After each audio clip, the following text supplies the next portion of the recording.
People who live at tourist destinations, what is it you wish tourists would stop doing when visiting? Don't fricking carve your name on stuff. The amount of people who need to carve their names onto historical buildings and statues are just crazy. Don't be an ass.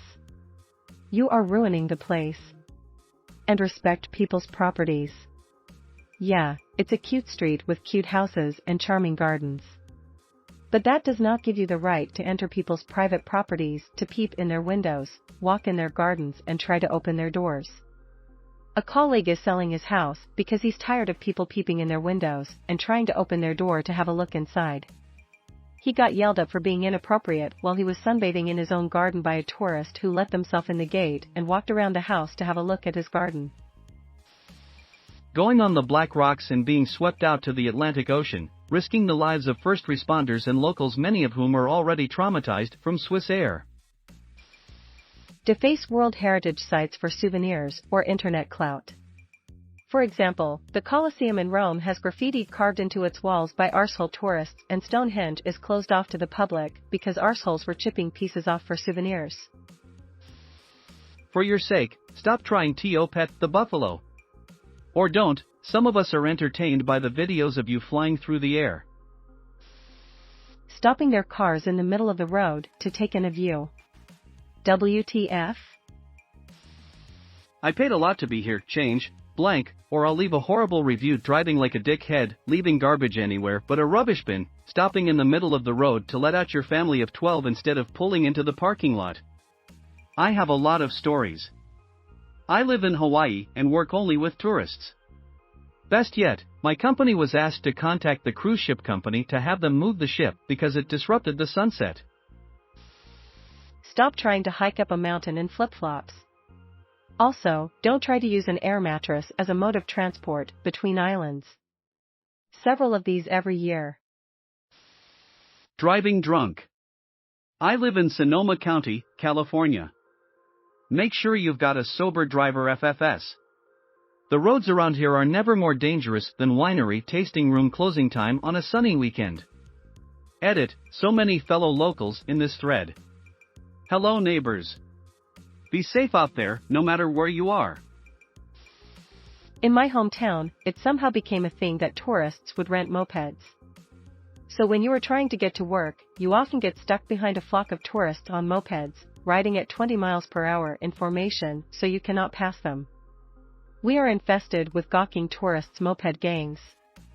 If they want to rent mopeds, at least go the speed limit and ride in a manner that allows others to pass you. Stop feeding the damn seagulls. Spain. We get a shit-fuckton of tourists. Very well behaved for the most part where I am. So, thanks for doing it right, tourists.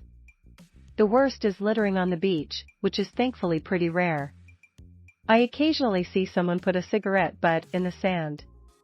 A lot are taken away when they leave, but the sand has a way of hiding stuff, so a lot remain. I'll give you tourists one tip.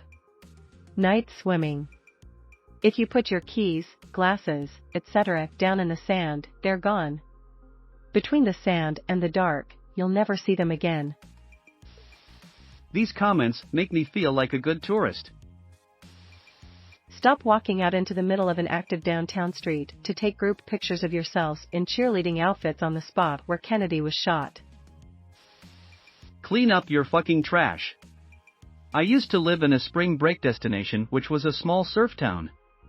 After spring break, people would be cleaning up pounds upon pounds of beer cans, broken bottles, needles, used condoms, fucking revolting.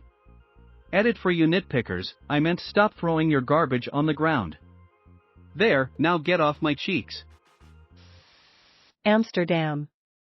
Walking around like they're at Legoland, blindly stepping into traffic, oblivious to the fact that people actually live here.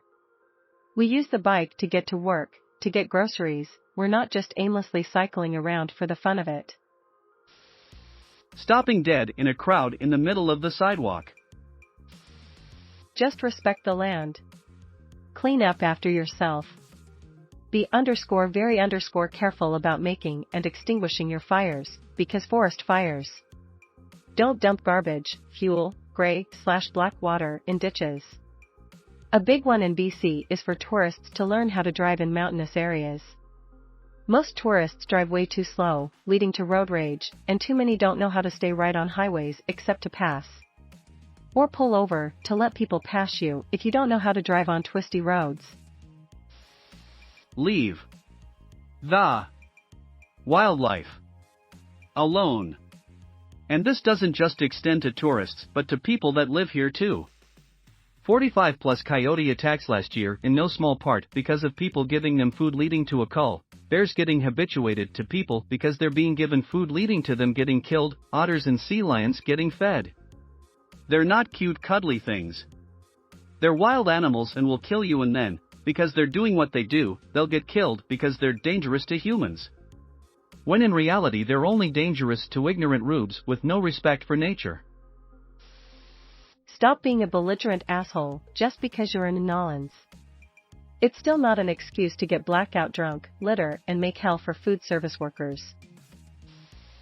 Deciding they like it so much here that they are going to purchase our homes for over market value so they can turn them into Airbnbs.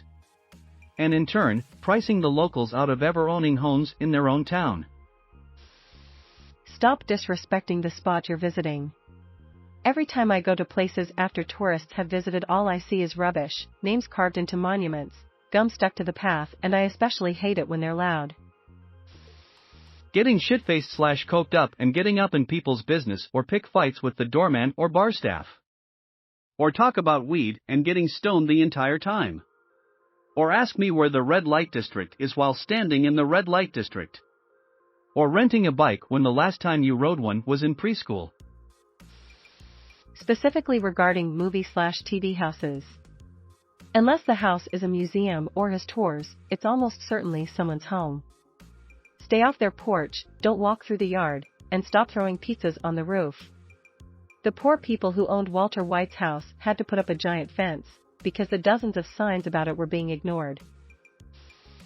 The others said the most obvious answers, but have spatial awareness and be considerate for the love of God. Don't block an entire walkway so you can take your mediocre pictures. Don't drive a half a mile an hour with your head out of the sunroof blocking traffic so you can look at a famous sign.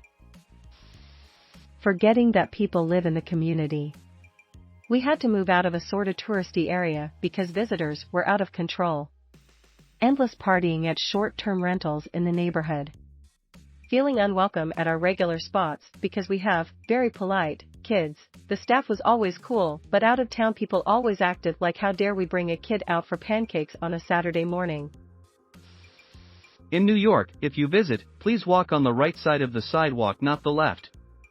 Also, if you need to stop and look at your phone or have a conversation with your fellow travelers, step aside. People are walking, and if you abruptly stop, it usually results in someone bumping into you.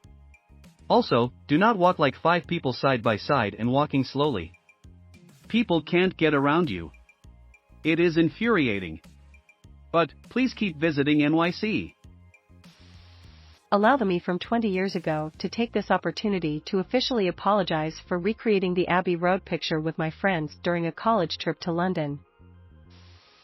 Littering. Stop laying down next to the stars on the Hollywood Walk of Fame. Hollywood is filthy. Oh, you laid down next to your favorite star? Congratulations. You're now covered in homeless person piss and jizz. You should burn those clothes. I used to live and work in one of the UK's university towns. Most of my research work was in one of the college libraries, which was built in about 1580. In the summer especially, we would have endless streams of tourists trooping through, shouting at the top of their voices. The library was in a private/no access zone and marked clearly with private, no admittance signs. The tourists could be quite abusive when asked to leave because they had paid for their tour, which meant they were entitled to go anywhere they wanted, take pictures of all the students and shout to each other about how old and cute everything looked. People live and work here, you morons. Can't you understand that? And the littering and smoking. In a library full of rare books.